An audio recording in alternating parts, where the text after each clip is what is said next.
موضوع الدرس في قصة نوح عليه السلام مع قومه وما فيها من العبر سورة النوح تفسیر ابن کثیر الحمد للہ رب العالمین والصلاة والسلام على اشرف الانبیاء وسید المرسلین سیدنا محمد وعلى آلہ واصحابہ اجمعین اللهم صل على سيدنا محمد وعلى آل سيدنا محمد كما صليت على إبراهيم وعلى آل إبراهيم في العالمين إنك حميد مجيد أعوذ بالله من الشيطان الرجيم بسم الله الرحمن الرحيم قال رب إني دعوت قومي ليلا ونهارا فلم يزدهم دعائي إلا فرارا وإني كلما دعوتهم لتغفر لهم جعلوا أصابعهم في آذانهم واستغشوا ثيابهم وأصروا واستكبروا استكبارا ثم إني دعوتهم جهارا ثم إني أعلنت لهم وأسررت لهم إسرارا فقلت استغفروا ربكم إنه كان غفارا يرسل السماء عليكم مدرارا فيمددكم بأموال وبنين ويجعل لكم جنات ويجعل لكم أنهارا ما لكم لا ترجون لله وقارا وقد خلقكم أطوارا ألم تروا كيف خلق الله 7 سماوات طباقا وجعل القمر فيهن نورا وجعل الشمس سراجا والله أنبتكم من الأرض نباتا ثم يعيدكم فيها ويخرجكم إخراجا والله جعل لكم الأرض بساطا لتسلكوا منها سبلا فجاجا. اللہ تبارک و تعالی نے کلام مقدس کی ان آیات مبارکہ میں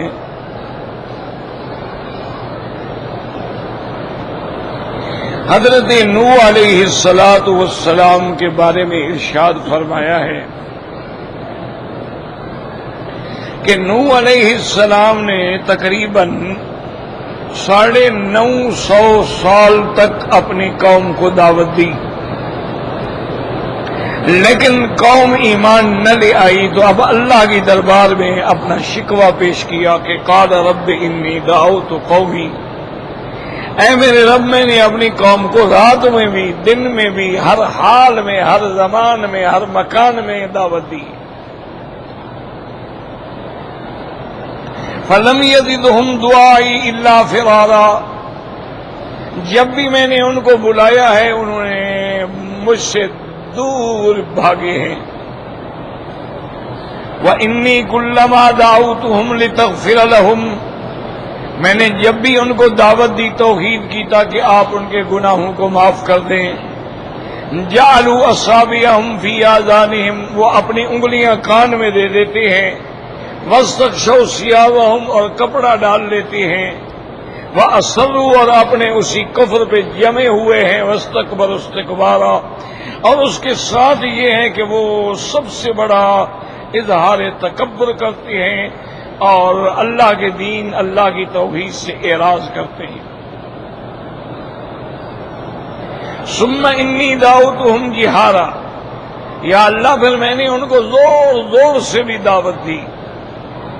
ثم انی اعلنت لہم، میں نے کھل کے اعلان بھی کیا. واسررت لہم اسرارا، اور چپکے چپکے سے خفیہ طریقے سے الگ بیٹھ بیٹھ کے بھی ان کو سمجھایا. اور پھر میں نے ان کو یہ بھی بتلایا کہ استغفروا ربکم، اپنے رب سے بخشش مانگو، انہ کان غفارا، وہ بخشنے والا خدا اند کریم بہت بڑے بخشنے والے ہیں۔ یرسل السماء علیکم مدرارا، تم پہ بارشیں برسائیں گے متواتر، وَيُمْدِدْكُمْ بِأَمْوَالٍ، اور تمہارے مال بڑھا دیں گے، اولاد بڑھا دیں گے، وَيَجْعَلْ لَكُمْ جَنَّاتٍ، اور تمہارے لیے باغ دیں عطا فرمائیں گے، وَيَجْعَلْ لَكُمْ أَنْهَارًا، اور باغوں کے علاوہ اللہ تبارک و تعالی تمہیں نہریں اور پانی عطا فرمائیں گے۔ مالکم، کیا ہو گیا ہے تم کو، لا ترجون للہ وقارا، اللہ تبارک و تعالی کے عذاب سے نہیں ڈرتے ہو۔ وقد خلقکم اتوارا، اور وہ ذات ہے جس نے تم کو پیدا کیا ہے اتوارا، طور بعد طور۔ الم تروا کیف خلق اللہ، کیا تم نہیں دیکھتے ہو کہ کیسے اللہ نے آسمان بنائے ہیں ساتھ ایک دوسرے کے اوپر۔ وجعل القمر فیہن نورا، اور بنایا اس میں چاند جس میں نور ہے۔ وجعل الشمس سراجا، اور اللہ تبارک و تعالی نے اس میں بنایا سورج جس کے اندر روشنی اور تپش ہے۔ واللہ انبتکم من الارض نباتا، اللہ تبارک و تعالی نے تمہیں نکالا۔ واللہ انبتکم من الارض نباتا، جیسے کہ زمین سے سبزی اگتی ہے۔ ثم یعیدکم فیہا، پھر اسی میں تمہیں لوٹائیں گے۔ ویخرجکم اخراجا، پھر جب چاہیں گے وقت آئے گا تو پھر تمہیں نکالیں گے۔ واللہ جعل لکم الارض بساطا، دیکھو اللہ نے کیسے زمین کو تمہارے لیے بچھونا بنا دیا۔ لتسلکوا منہا سبلا فجاجا، تاکہ تم اس کے راستوں میں آسانی سے چل سکو۔ تو اب اس میں حضرت نوح علیہ السلام نے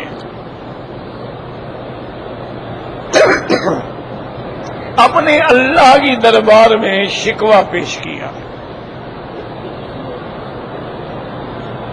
اور اسی سے ہمیں جو سبق ملتا ہے وہ یہ ہے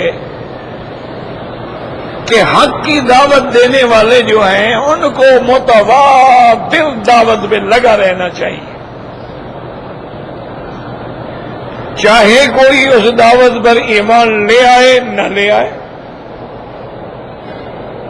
کبھی دائی کو مایوس نہیں ہونا چاہیے۔ ہاں، ایک وقت ایسا آ جاتا ہے جب ساری امیدیں ختم ہو جاتی ہیں کہ 950 سال تک دعوت دی لیکن ان پہ کوئی اثر نہیں۔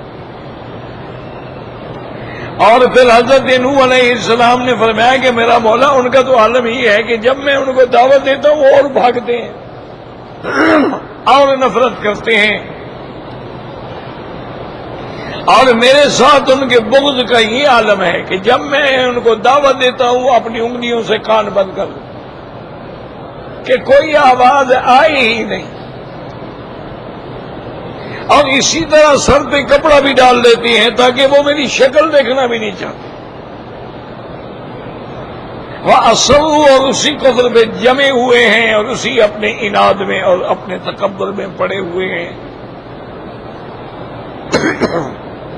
یاد رکھیں کہ یہ عالم جو ہے ہر توحید کی دعوت دینے والے کے ساتھ یہ ہوتا ہے، اسی لیے اللہ نے ہمیں یہ واقعات سنائے ہیں تاکہ ہم ان واقعات سے عبرت پکڑیں کہ دیکھو کتنی بڑی مدت ہے، لیکن 950 سال تک تو پیغمبر نے صبر کیا ہے، اللہ سے بھی درخواست نہیں کی۔ حضور صلی اللہ علیہ وسلم نے اللہ کی توحید کی دعوت میں کتنی تکلیفیں برداشت فرمائی ہیں۔ بی بی عائشہ صدیقہ رضی اللہ تعالی عنہا نے ایک دفعہ حضور سے پوچھا کہ یا رسول اللہ صلی اللہ علیہ وسلم، آپ کی زندگی میں سب سے مشکل دن آپ کے لیے کون سے تھے؟ تو حضور پاک نے فرمایا کہ عائشہ، میں جب تیری قوم سے نا امید ہو گیا مکے والوں سے، تو میں نے ارادہ کیا کہ طائف جا کے بنو ثقیف بڑا قبیلہ ہے، اور بھی قبائل ہیں، ان لوگوں سے ملوں اور ان کے سامنے دعوت توحید رکھوں، شاید ان میں کوئی ایمان لے آئے۔ حضور صلی اللہ علیہ وسلم نے فرمایا کہ عائشہ، میں طائف میں پہنچا، ان سرداروں کے دروازے پہ گیا، ان کو جا کے دعوت توحید دی، انہوں نے نعوذ باللہ میرا اتنا تمسخر اڑایا، اتنے عناد کا مظاہرہ کیا، اور اپنے آوارہ اور اوباش لڑکوں کو بلا کے کہا کہ اللہ کے نبی کو طائف سے نکال دو۔ اب میرا عالم یہ تھا کہ وہ مجھے پتھر برسا رہے تھے اور میں واپس آ رہا تھا۔ اسی عالم میں میرے پاؤں مبارک جو ہیں وہ زخمی ہو گئے، میرے جوتے مبارک جو ہیں وہ خون سے بھر گئے۔ مکے اور طائف کے درمیان میں ایک باغ ہمیں نظر آیا، تو کچھ دیر سستانے کے لیے وہ لڑکے بھی چلے گئے، تو اس باغ میں آ کر میں اپنے صحابی کے ساتھ بیٹھ گیا۔ پھر مجھے معلوم ہوا کہ یہ باغ تو میرے دشمنوں کا ہے، اتیبہ کا ہے۔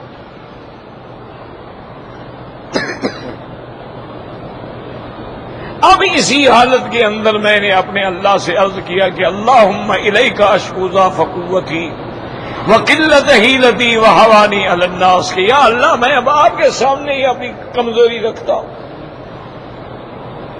اور فرمایا عائشہ وہ دن میرے لیے اتنا مشکل تھا کہ طائف والوں نے بھی میری مخالفت کر دی، اب میں مکے میں جاؤں گا تو کس حال میں جاؤں گا۔ اللہ کی شان یہ ہے کہ وہاں وہ باغ کے مالک جو تھے وہ بیٹھے تھے، وہ جانتے تھے حضور پاک سے رشتہ داریاں تھیں، انہوں نے پہچان لیا کہ حضور صلی اللہ علیہ وسلم ہیں، ایک صحابی ہے اور آپ پریشان ہیں۔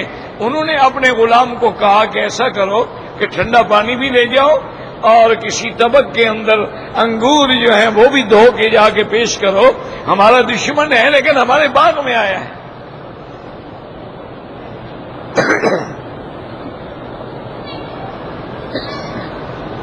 اور وہ جب آیا حضور صلی اللہ علیہ وسلم کی خدمت میں، اس نے آگے پیش کیا،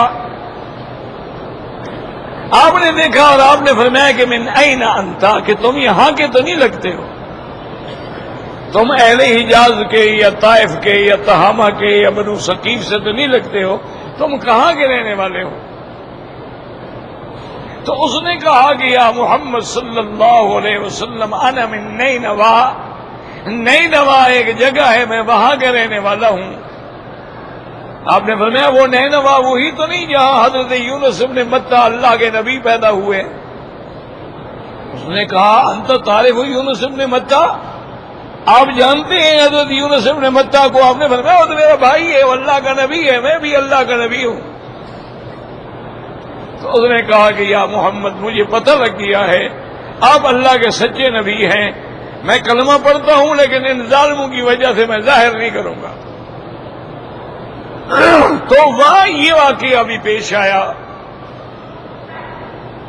حضور صلی اللہ علیہ وسلم ان حالات میں پھر مکہ تشریف لے آئے، یعنی آپ اندازہ فرمائیں کہ آپ دعوت نہیں دے سکتے، آپ کسی کو دین کے لیے کھلے طور پہ بلا نہیں سکتے ہیں، اور آپ اللہ کے گھر میں کھلے طور پہ عبادت نہیں کر سکتے ہیں، اور جو ایمان لے آئے ہیں وہ ہر وقت آزمائش میں ہیں۔ اتنی تکلیفیں برداشت کی لیکن حضور اپنی دعوت پہ قائم رہے۔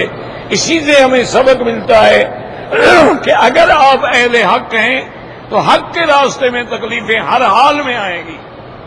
یہ نہیں ہو سکتا ہے کہ آپ اللہ کی توحید بیان کریں اور لوگ آپ کو پھول پہنائیں، یہ ناممکن ہے، یہ ناممکن بات ہے۔ حق کہنے والے کو پتھر ہی لگیں گے لیکن حق آخر غالب آ کے رہتا۔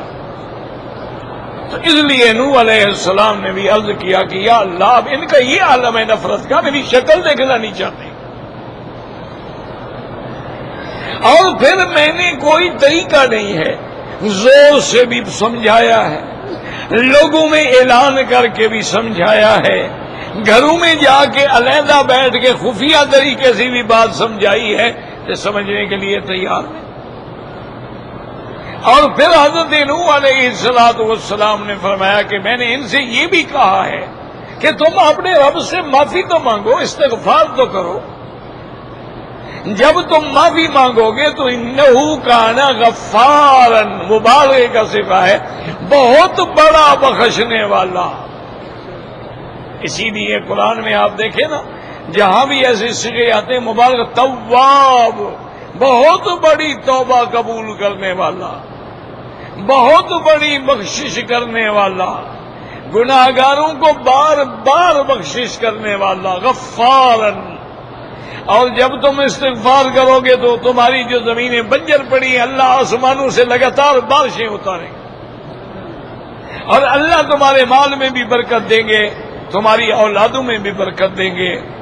اسی طرح کتابوں میں آتا ہے کہ ایک دن حضرت حسن بصری رحمت اللہ علیہ بیٹھے ہوئے تھے، جو وقت کے بہت بڑے عالم بھی ہیں، محدث بھی ہیں، مفسر بھی ہیں، اور اولیاء اللہ میں سے۔ ایک آدمی نے آ کے عرض کیا کہ حضرت حسن بصری، میرے مال کے اندر بڑا نقصان ہے، جو بھی کرتا ہوں نقصان نقصان نقصان ہے۔ آپ نے فرمایا استغفار کیا کرو۔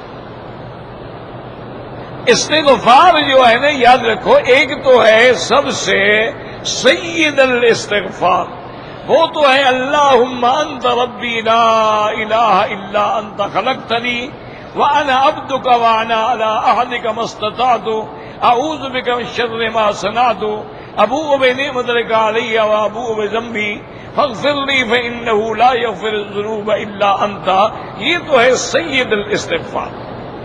اگر یہ یاد نہ ہو سکے تو استغفر اللہ الذی لا الہ الا هو الحی القیوم واتوب الیہ۔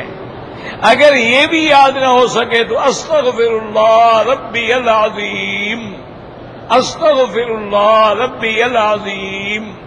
یہ بھی یاد نہ ہو سکے تو استغفر اللہ استغفر اللہ استغفر اللہ۔ یہ ہے استغفار۔ حضرت حسن بصری نے فرمایا کہ بھائی استغفار کیا کرو، وہ چلا گیا۔ ایک اور آدمی آیا، اس نے کہا حضرت اللہ کی شان ہے، میری اولاد ہی نہیں ہوتی۔ تو آپ نے فرمایا کہ بھائی استغفار کیا کرو۔ ایک اور آدمی آیا، اس نے آ کے کہا کہ حضرت میں نے بڑے باغ لگائے، اللہ کی شان ہے، باغ میں پھل ہی نہیں آتا۔ آپ نے فرمایا استغفار کیا کرو۔ ایک اور آدمی ہے، اس نے کہا حضرت ہماری نہریں خشک پڑی ہوئی ہیں، دریا خشک پڑے ہوئے ہیں، پانی نہیں ہے، اور تمام چیزوں کی حیات پانی پر ہے۔ آپ نے فرمایا استغفار کیا کرو۔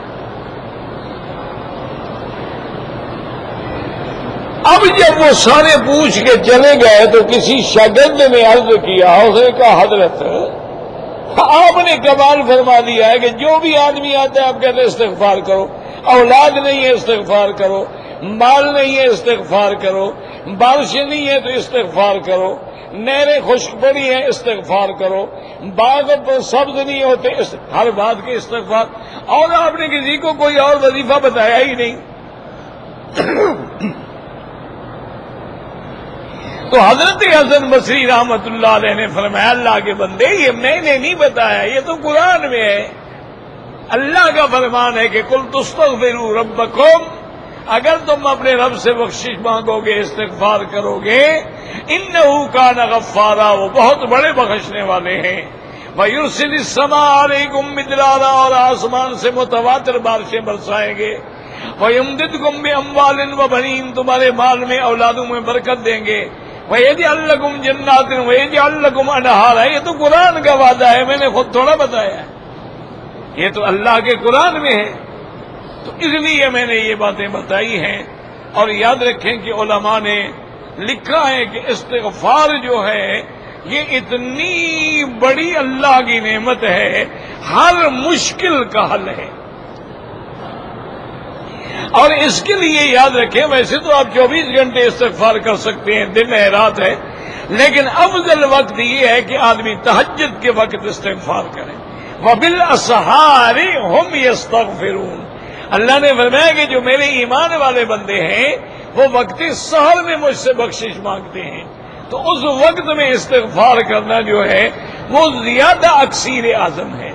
ویسے بہرحال چلتے پھرتے اٹھتے بیٹھتے وضو ہے نہیں ہے، آپ استغفر اللہ استغفر اللہ استغفر اللہ کہتے رہیں تو اللہ کی شان ہے کہ یہ ساری پریشانیوں کا حل ہے، یہ ساری تکالیف کا حل ہے، اور پھر اللہ کا فرمان ہے۔ یعنی کسی کی بات میں تو شبہ ہو سکتا ہے، اللہ کے کلام میں کیسے شبہ ہو سکتا ہے؟ اس کے بعد حضرت نوح علیہ السلام نے فرمایا کہ یا اللہ، میں نے ان کو یعنی ہر طریقے سے سمجھایا ہے کہ مالکم کیا ہو گیا ہے تم لا ترجون للہ وقارا، کہ تم اللہ کی عظمت سے خوف ہی نہیں کھاتے ہو، تم اس بات کو بھول گئے ہو کہ اللہ نے تمہیں اتوار کا معنی طور کیا مطلب کہ پہلے تم ایک مادہ تھے، منویہ نطفہ تھے، پھر علقہ بنا، پھر مضغہ بنا، پھر گوشت چڑھا، پھر روح پھونکا گیا، پھر تمہیں انسان بنایا، وہ ساری باتیں بھول گئے ہو کہ اللہ تبارک و تعالی نے صرف تمہاری زندگی میں کتنی اتوار آئے ہیں،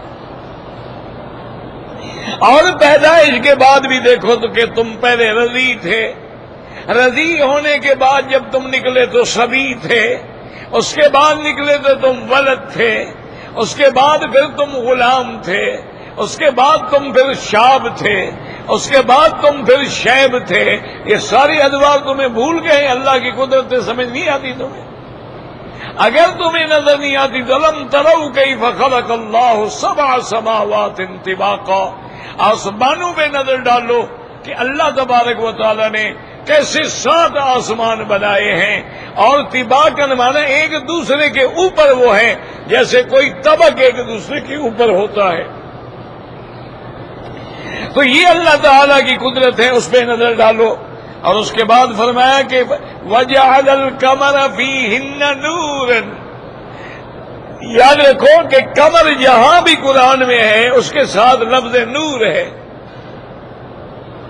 تبارک الذی جعل فی السماء بروجا وجعل فیہا سراجا وقمرا منیرا، نور ٹھنڈا ہوتا ہے، اور سورج جو ہے اس کے اندر یعنی ضیاء ہے، روشنی ہے اور حرارت ہے، وہ جلانے والا، اس کی گرمی کی شدت کا یہ عالم ہے۔ آج کل آپ دیکھ لیں، کبھی 45 پہ، کبھی 40 پہ، کبھی اتنے پہ درجہ حرارت ہوتا ہے۔ یہ تو دنیا کی بات ہے، اللہ بچائے، قیامت والا دن کیسے ہوگا؟ اس لیے اللہ تبارک و تعالی نے چاند پیدا، اچھا، اور چاند کی روشنی جو ہے اس میں بھی پھل پکتے ہیں، سورج کی گرمی جو ہے اس میں بھی تمہارے باغ پھلتے ہیں۔ اللہ کی ہر چیز میں حکمت ہے۔ اگر سورج کی گرمی نہ ہو تو کھجور کیسے پکے گی، اور اگر رات کے چاند کی ٹھنڈک نہ ہو تو سمندروں میں کیسے مد و جزر آئیں گے، اور کیسے تمہاری بات چیزیں جو ہیں وہ نشو و نما پائیں گی؟ تو اللہ کی تم ان قدرتوں کو بھی نہیں دیکھتے ہو؟ واللہ انبتکم من الارض نباتا، اللہ نے تمہیں زمین سے پیدا کیا ہے جیسے ایک سبزہ پیدا فرماتے ہیں۔ اچھا، یاد رکھیں کہ اس سے معلوم ہوتا ہے کہ اللہ نے یعنی ہم سب کو مٹی سے پیدا کیا ہے۔ معنی یہ ہے کہ جب ابا آدم مٹی سے ہیں تو گویا ہم بھی سب مٹی سے پیدا ہوئے ہیں۔ اور بعض علماء نے فرمایا کہ نہیں، ہر انسان مٹی سے پیدا ہوتا ہے، کیونکہ مٹی سے غذا آتی ہے، غذا کھانے کے بعد جو ہے وہ خون بنتا ہے، اور اسی خون سے مادہ منویہ بنتا ہے، اور مادہ منویہ سے انسان بنتا ہے۔ تو گویا ہر انسان کی پیدائش بھی مٹی سے ہے۔ منہا خلقناکم وفیہا نعیدکم ومنہا نخرجکم تارۃ اخری۔ تو اس کے بعد آپ نے فرمایا کہ ثم یعیدکم فیہا، پھر تمہیں لوٹائیں گے قبر میں،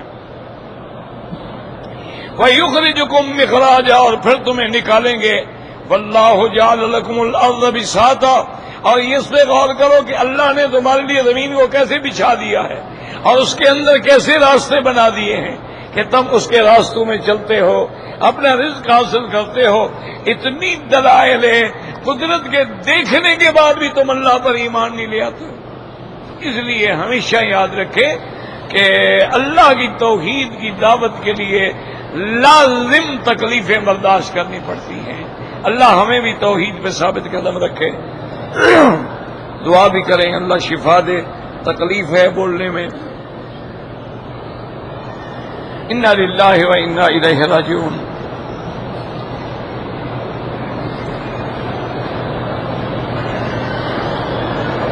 بھائی کل ایک آدمی نے سوال کیا تھا حضور صلی اللہ علیہ وسلم کے والدین کے بارے میں۔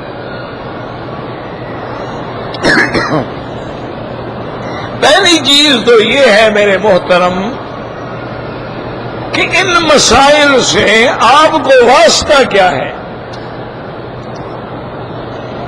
کبھی آپ موت و حیات پہ بحث کرتے ہیں، انبیاء حیات ہیں یا موت ہیں، سنتے ہیں یا نہیں سنتے ہیں، ان کی زمین میں جسد مبارک محفوظ ہیں یا نہیں محفوظ ہیں۔ اب ان کے والدین کے بارے میں بتلائیں جی، کیوں آپ سے قیامت میں پوچھا جائے گا؟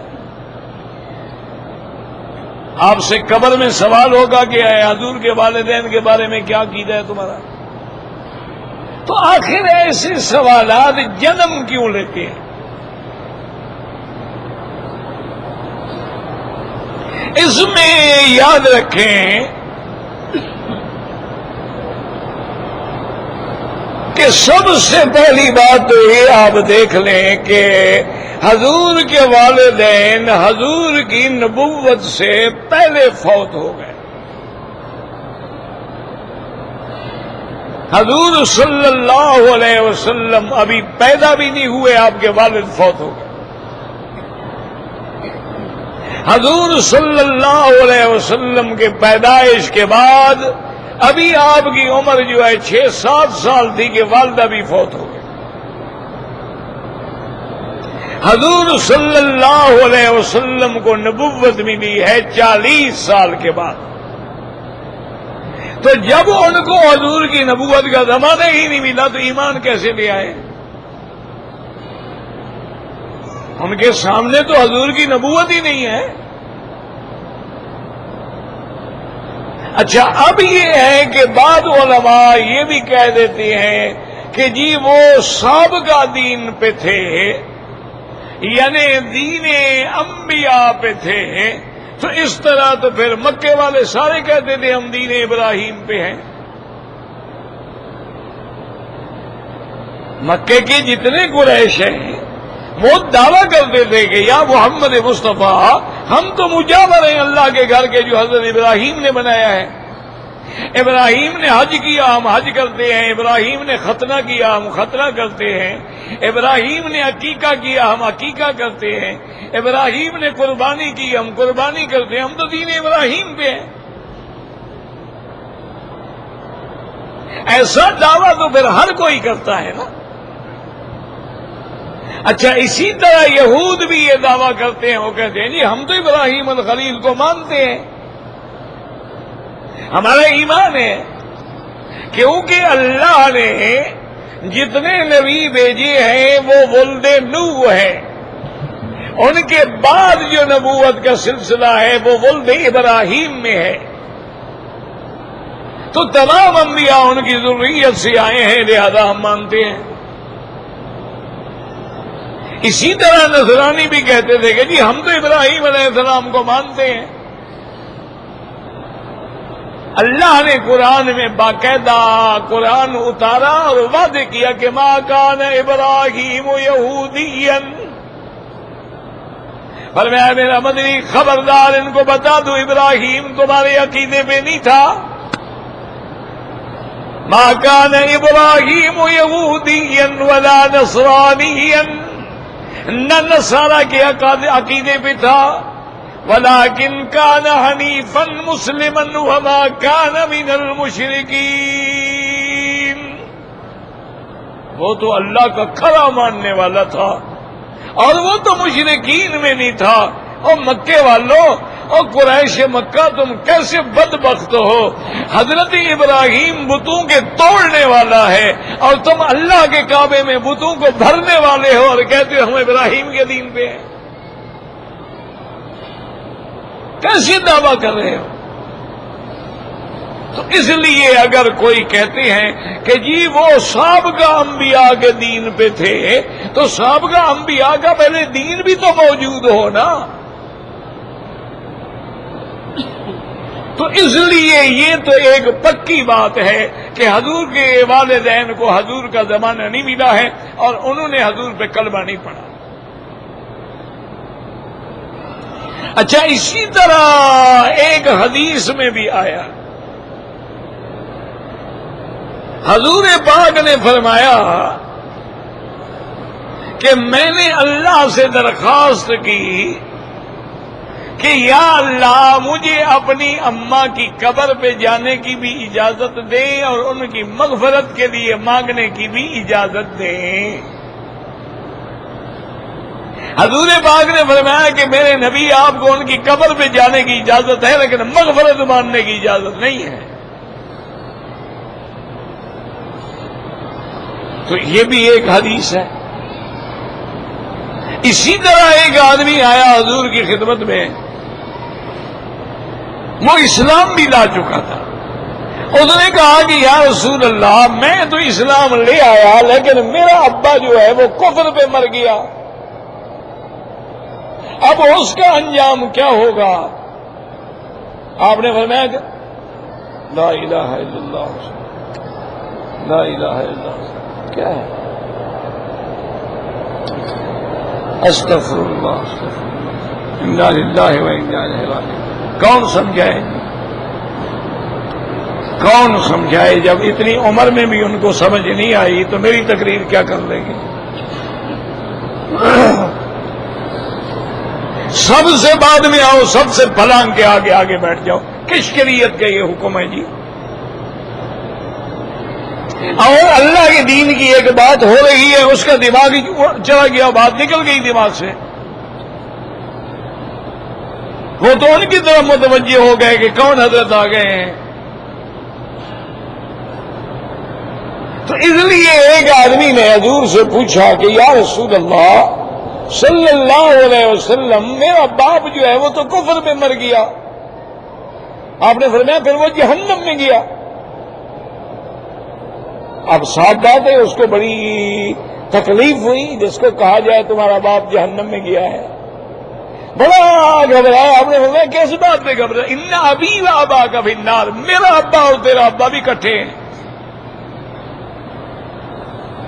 اب یہ بھی ایک حدیث ہے۔ اور اسی طرح بعض علماء نے کچھ عشق و محبت میں آ کے عجیب باتیں بھی لکھی ہیں، جیسے کہ جلال الدین سیوطی جیسا بڑا آدمی، اللہ اس کی قبر پہ رحمت کرے، اس نے کہا کہ حضور کے والدین جنتی ہیں، اللہ نے ان کو مرنے کے بعد اٹھایا تھا اور انہوں نے کلمہ پڑھا، پھر ان کو موت آ گئی۔ اب اس کے لیے نہ ہمارے پاس قرآن میں کوئی دلیل ہے، نہ حدیث میں کوئی دلیل ہے کہ مرنے کے بعد اللہ کسی کو زندہ کرے وہ کلمہ پڑھ لے۔ اس لیے جو محتاط علماء ہیں، امام ابو حنیفہ رحمۃ اللہ علیہ سے پوچھا گیا، انہوں نے فرمایا انسان کو چاہیے توقف کرے، کوئی بات نہ کرے، تاکہ کوئی بات خلاف ادب ہو جائے تب بھی تو ہم مارے جائیں گے، اور کوئی بات اگر خلاف قرآن و حدیث ہو جائے تب بھی تو ہم مارے جائیں گے۔ اس لیے انہوں نے فرمایا کہ بھائی ایسے مسائل میں توقف کیا کرو، بات کیا ہی نہ کرو، کبھی ایسی باتیں چھیڑا ہی نہ کرو۔ اسی لیے آپ دیکھیں کہ عقائد کی کتابوں میں انہوں نے لکھ دیا ہے کہ لا یجوز اللعن علی الفاسق والفاجر کیزیدا، کہ کسی فاسق فاجر پہ لعنت نہیں کیا کرو کہ جیسے یزید۔ اسی طرح انہوں نے اپنی کتابوں میں لکھ دیا ہے کہ یزید کے بارے میں توقف کرو۔ عبداللہ ابن مبارک جو امیر المومنین فی الحدیث ہے، اور امام بخاری کا استاد ہے، اتنا بڑا آدمی ہے. اور محدثین نے لکھا ہے کہ ابن مبارک عبداللہ ابن مبارک اتنی شان والا بندہ ہے کہ جس کے ذکر کرنے سے اللہ کی رحمت نازل ہوتی ہے. اور اس لیے اچھا یہ بھی یاد رکھنا، یہ اتنا بڑا آدمی جو ہے امام ابو حنیفہ کا شاگرد ہے. اب خود اندازہ لگا لیں کہ امام بخاری شاگردوں کا شاگرد ہے. امام بخاری جو ہے وہ عبداللہ ابن مبارک کے شاگرد ہے، اور عبداللہ ابن مبارک جو ہے وہ امام صاحب کے شاگرد ہیں. تو بہرحال ان سے پوچھا کہ حضرت کی یزید کے بارے میں آپ کیا کہتے ہیں کہ اس کے زمانے میں مدینہ منورہ پہ حملہ ہوا، اس کے دور اقتدار میں سیدنا حسین بمائے اہل و عیال کے مظلوم شہید ہوئے. اب آپ کیا کہتے ہیں، وہ کافر ہے، وہ فاسق ہے، وہ فاجر ہے، وہ کیا ہے؟ آپ نے فرمایا اللہ کے بندے پوچھنے والے، اللہ نے ہمیں اس وقت سے محفوظ رکھا ہے، ہم موجود ہی نہیں تھے کربلا میں، ہم اس امتحان میں نہیں گزرے ہیں، تو بلا وجہ اپنی زبانوں پہ مسئلہ لے کر اپنے آپ کو امتحان میں کیوں ڈالنا چاہتے ہو؟ بالکل اللہ پہ چھوڑ دو، اللہ جانے وہ جانے، یزید جانے اور حسین جانے، وہ آپس میں رشتہ دار ہیں. حضرت حسین حضرت علی کا بیٹا ہے اور یزید حضرت معاویہ کا بیٹا ہے. حضرت علی داماد مصطفیٰ ہے اور حضرت معاویہ حضور کا صالح ہے، ان کی بہن حضور کی بیوی ہے، کاتب الوحی ہیں، ان کے آپس میں رشتے ہیں. اگر انہوں نے ایک دوسرے کو معاف کر دیا ہو تو ہم فتویٰ دینے والے قیامت میں کہاں جائیں گے؟ ہمارا کیا حال ہوگا؟ لہذا فرمایا ایسی باتوں میں کبھی زبان ہی نہ کھولا کریں، کبھی ایسے مسائل میں سوال بھی نہ کیا کریں. خدا جانے کیسے ذہن ہیں جن کو نہ نماز کا کوئی پتہ نہیں ہے، نماز کے فرائض کا کوئی پتہ نہیں ہے، سنن کا کوئی پتہ نہیں ہے، مستحبات کا کوئی پتہ نہیں ہے، اور ایسے ایسے سوال کرتے ہیں جیسے اس بیچارے کا دین ایمان بس اسی پہ اٹکا ہوا ہے. انا للہ و انا الیہ راجعون. ہنڈی کا کاروبار حرام ہے. اگر کوئی آدمی 3 طواف کر کے بعد میں 2 رکعت پڑھ لے بالکل جائز ہے.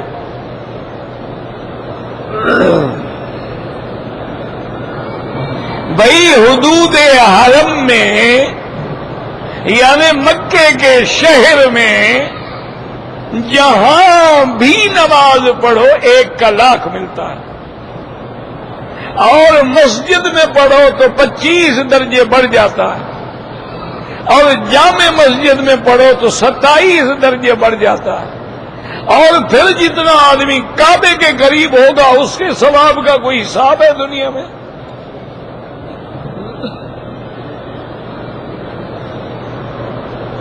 کہتا ہے جی کہ مجھے شبہ ہے کہ میرے طواف کے 7 کے بجائے 8 چکر ہو گئے. کوئی بات نہیں، شبہ ہے تو شبہ چھوڑو بس.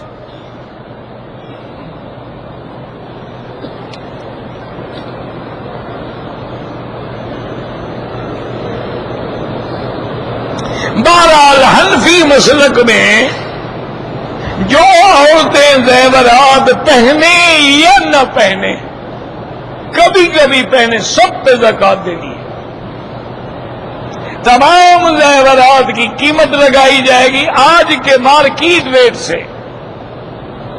اس کے بعد جو پیسہ بنے گا اس پہ 2.5% زکوٰۃ ہوگی.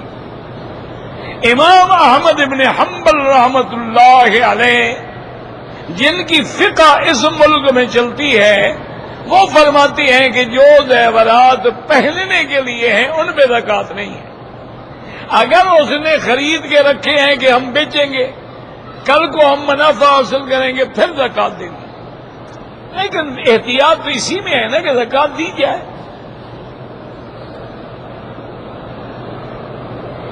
اگر صفا مروہ دوڑتے ہوئے بھول کے میں نے 8واں چکر بھی شروع کر دیا، کچھ نہیں ہوتا میاں، بھول تو اللہ نے معاف کی ہے.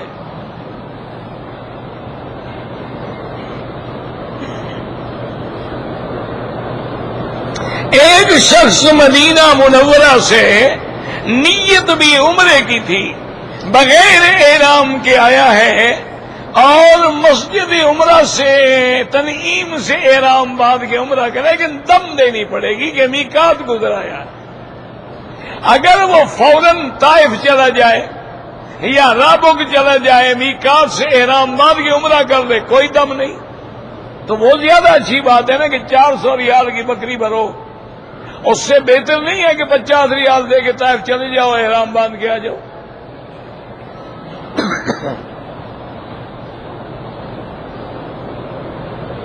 اور یار یہ تم نے کل بھی لکھا تھا، یہ تمہاری بے وقوفی ہے۔ کوئی اللہ کے نبی ابو بکر عثمان علی کو پنجتن سمجھتے ہیں، یہ غلطی ہے۔ پنجتن کا عقیدہ صرف شیعہ کا عقیدہ ہے، باقی کسی کا اس سے کوئی تعلق نہیں۔ ان کے نزدیک ہے کہ لی خمسۃ اطفی بہا حر الوباء الحاتمہ المصطفیٰ والمرتضیٰ ابناہما والفاطمہ، یہ ان کا عقیدہ ہے۔ اور یہ ایسا عقیدہ ہے نعوذ باللہ کہ پنجتن پاک یعنی باقی سب ناپاک، یہ تو کفر ہے۔ تم کبھی بناتے ہو ودن وسا، کیا بچوں والی باتیں کرتے ہو؟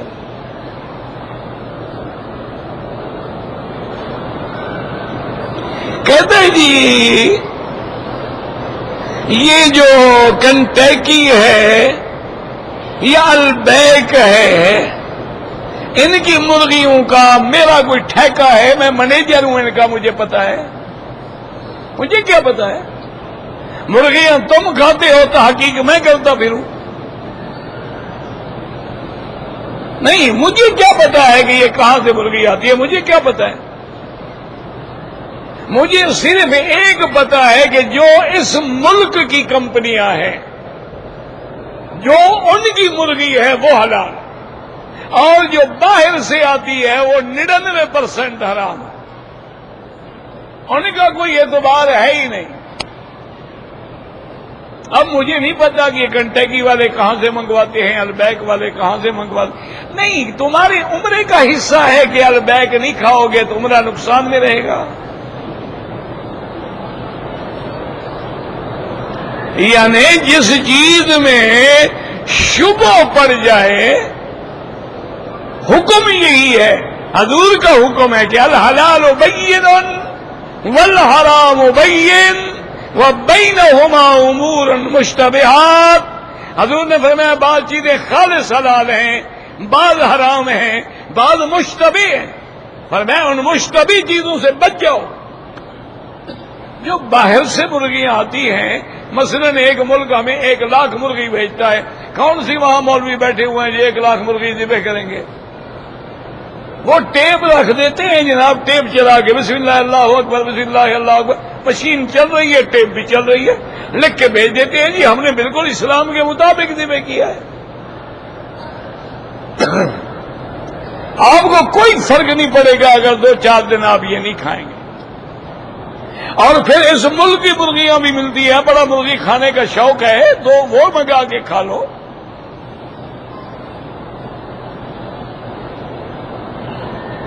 سرکاری بینک ہو، اس میں اگر ہم کرنٹ اکاؤنٹ میں پیسے رکھیں بالکل جائز ہے۔ اپنے گھر میں ڈر کے مارے کون رکھتا ہے؟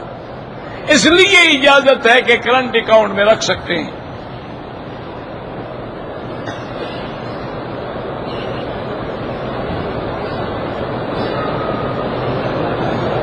لال مسجد کے بارے میں بات نہیں کی تو آپ ان سے جا کے ملیں گے جی کیوں آپ نے بات نہیں کی؟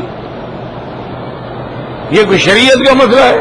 یا جو آدمی وہاں جائے گا وہ ضرور بات کرے گا، کوئی کرتا ہے کوئی نہیں کرتا۔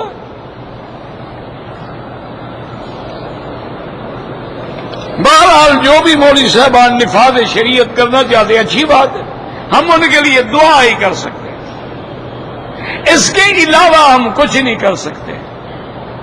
اور نفاذ شریعت تب ہوگا جب ہر کلمے پڑھنے والا اپنے اوپر خود شریعت نافذ کر دے۔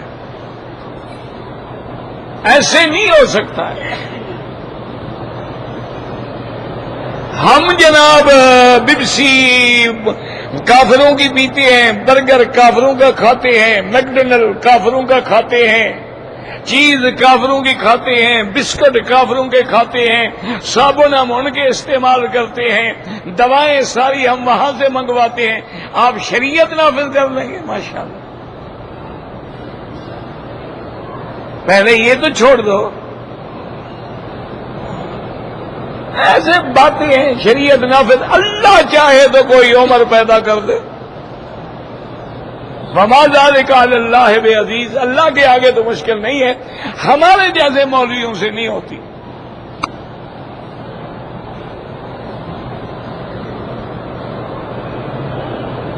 کہتے ہیں جی کہ ہر مسلمان کے لیے کسی امام کی تقلید بالکل، اگر وہ عالم نہیں ہے تو تقلید ضروری ہے، اس کے بغیر وہ زندہ ہی نہیں رہ سکتا.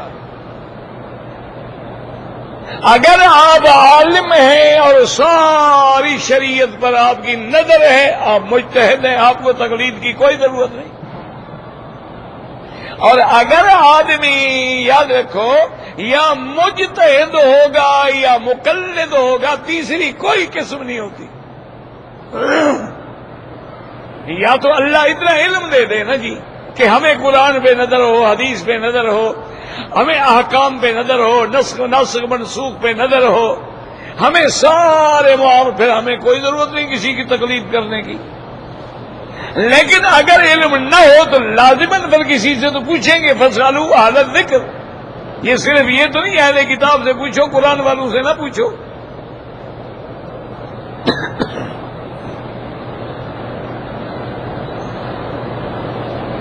کہتا ہے جی کہ مسجد نبوی نے کسی نے کہا ہے کہ قضا نماز کی کوئی ضرورت نہیں ہے. غلط بات ہے. حضور کی نمازیں قضا ہوئی، حضور نے قضا پڑھی ہے.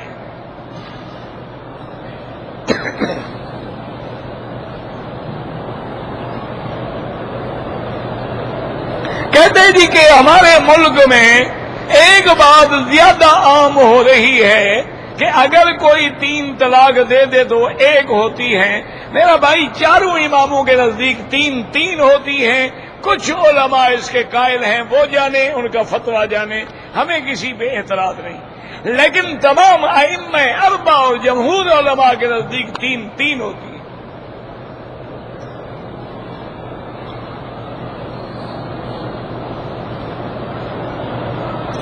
میں طواف کی 2 رکعت جب پڑھتا رہا، میں نے واجب کی نیت نہیں کی، نفل پڑھتا رہا. پڑھتے تو رہے نا، ادا ہو گئی. میں نے احرام کی حالت میں صابن کو ہاتھ لگا لیا. کل بھی پوچھا تھا، خدا کا خوف کرو یار، کوئی حرج نہیں.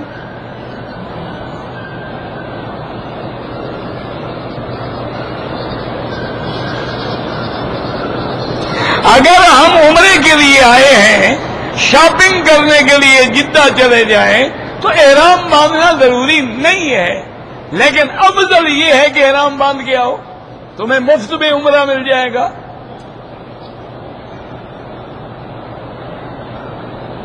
حرمین شریفین میں جو لوگ کام کر رہے ہیں، ڈیوٹی کر رہے ہیں، ان کو صدقہ، خیرات، زکوٰۃ دے سکتے، بالکل دے سکتے. یہ 600-700 800 ریال نوکری پہ ہیں بیچارے، اس سے کیا ہو سکتا ہے؟ اور یہ زیادہ مستحق ہیں، کسی سے مانگتے بھی نہیں ہیں.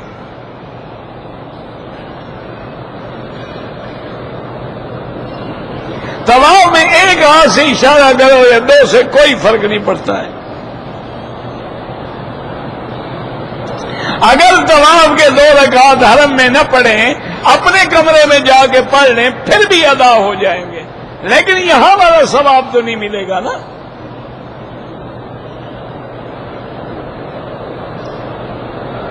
برما میں مسلمانوں پہ بے انتہا ظلم ہو رہا ہے، سوریا میں ہر جگہ ہو رہا ہے. دعا کریں کہ اللہ ہمارے گناہ معاف کر دے اور تمام بلاد اسلامیہ سے اپنے عذاب رفع فرمائے اور تمام بلاد اسلامیہ کی حفاظت فرمائے. جب نام رکھا جائے تو اس کا ترجمہ نہیں ہوتا، جب علم ہو گیا کوئی ترجمہ نہیں.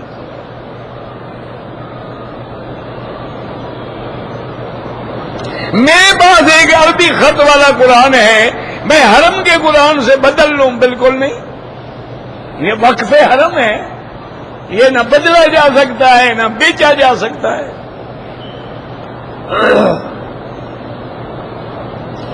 4 رکعت سنت میں پڑھ رہا تھا، نماز کھڑی ہو گئی.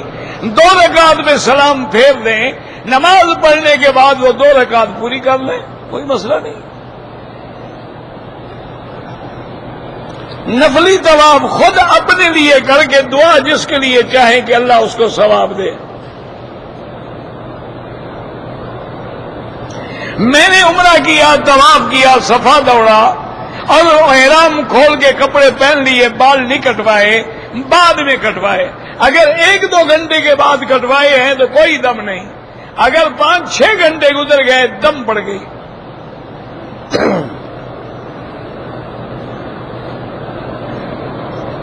میں نے 7 چکر کے بجائے 14 چکر لگا لیے، کوئی بات نہیں، 7 قبول ہو گئے، باقی سزا ہو گئی۔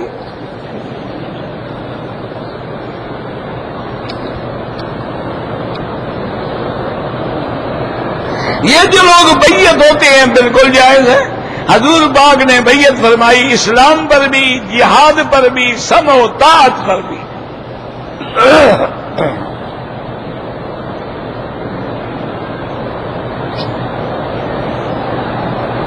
اگر ہم دوسرا عمرہ مسجد عائشہ سے کریں جائز ہے، نہ کرو تمہاری مرضی ہے۔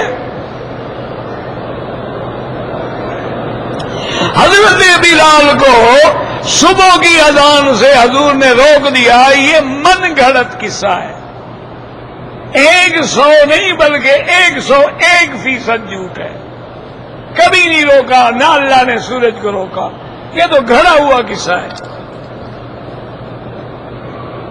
قرآن مجید کا چومنا یا سینے سے لگانا کوئی حکم نہیں ہے، قرآن پہ عمل کرنے کا حکم ہے۔ یہ نہیں کہ سینے سے لگا کے چوم کے اوپر رکھ دو بس ماشاءاللہ دونوں جہاں کا بادشاہ، اوپر رکھے رہو، نیچے نہ آنا۔ قبروں پہ تختی لگانا بالکل ناجائز ہے۔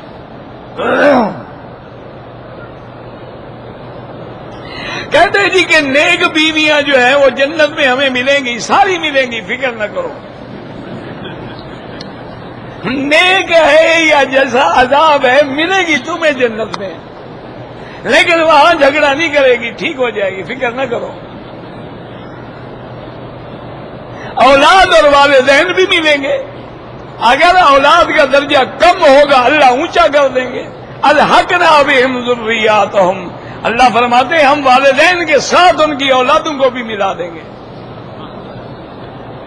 زندہ آدمی کے لیے کوئی عمرہ نہیں، اپنے لیے کرو، اس کے لیے دعا کرو۔ عمرہ ایک کے لیے، مکے میں رہتے ہوئے زیادہ طواف کریں۔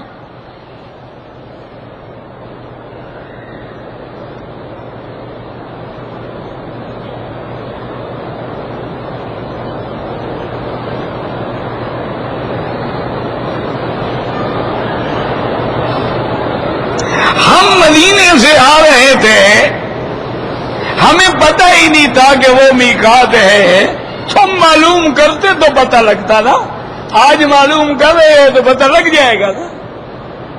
دین کا تو درد ہے ہی نہیں نا، روٹین ہے، چل رہے ہیں بس۔ بہرحال کہتے ہیں جی ایک فون آیا، انہوں نے کہا کہ میقات سے احرام باندھا، ہم نے کہا نہیں، ہم تقریباً مدینے سے 200 کلومیٹر آ گئے تھے، پھر ہم نے وہیں سے احرام باندھ لیا، ٹھیک ہو گیا، چونکہ راستے میں الجوفہ بھی میقات ہے، اگر اس میقات سے نہیں باندھا تو اس میقات سے احرام ہو گیا۔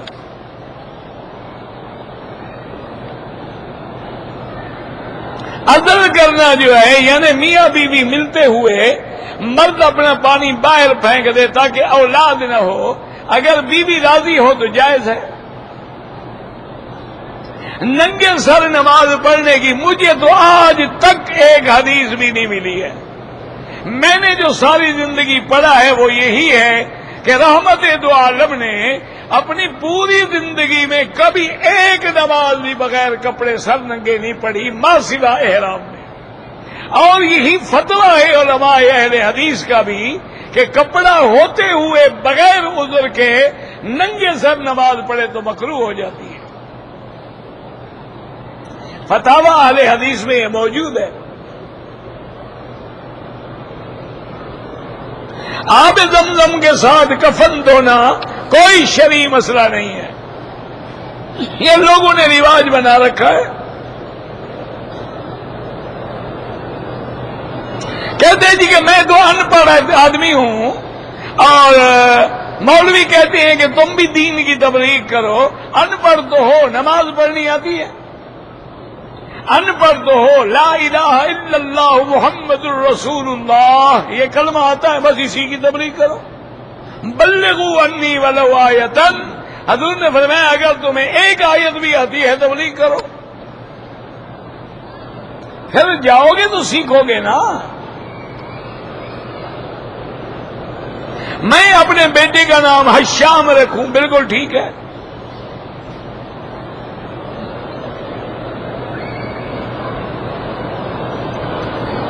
حج کیا ہے لیکن خطبہ نماز امام کے ساتھ نہیں پڑھی، کوئی حرج نہیں، ہر آدمی کہاں پڑھ سکتا ہے۔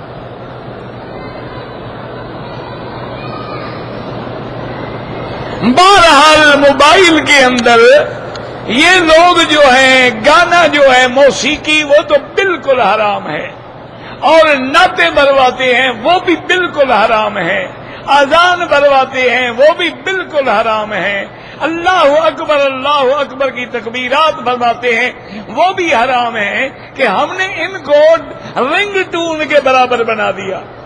یہ توہین ہے اللہ کے اسم کی۔ اور دوسری بات یہ ہے کہ اگر موبائل ہماری جیب میں ہو اور ہم لیٹرین میں بیٹھے ہوں اور وہیں اذان شروع ہو جائے اللہ اکبر، تو اس کا گناہ کس پہ ہوگا؟ یہ سب چیزیں حرام ہیں۔ رنگ ٹون رکھو، اور جب حرم میں آؤ مسجد میں آؤ اس کو سائلنٹ پہ کر دو، بند کر دو، تاکہ وہ رنگ ٹون بھی نہ آئے۔ اللہم صلی علی سیدنا محمد وعلی آل سیدنا محمد وبارک وسلم۔ نماز جنازہ کی آخری تکبیر میں وہی جو دعائیں ہیں اللہم اغفر لحینا و میتنا، اور تو کوئی دعا نہیں۔ قرآن پاک کی دعا تو نہیں مانگی جاتی وہاں۔ اللہم فرج ہم المہمومین، نفس کرب المکروبین، واقض الدین عن المدینین، واشفنا واشف مرضانا ومرضى المسلمین، اللہم ارحم ضعفنا واجبر کسرنا، واشفنا واشف مرضانا وارحم موتانا واستجب دعاءنا ولا تخيب رجاءنا۔ یا اللہ عالم اسلام کی عزت و غلبے کا فیصلہ فرما، یا اللہ بلاد اسلامیہ کی حفاظت فرما، یا اللہ اس بلد الامین کو قیامت تک ہر فتنے سے محفوظ فرما، یا اللہ بیماروں کو شفا عطا فرما، یا اللہ اس عاجز کی ظاہری باطنی روحانی جسمانی بیماریاں دور فرما، یا اللہ بے دینوں کو دین عطا فرما، بے اولادوں کو اولاد عطا فرما، قرض داروں کے قرض ادا فرما، جن کا رزق تنگ ہے ان کے رزق میں برکتیں عطا فرما۔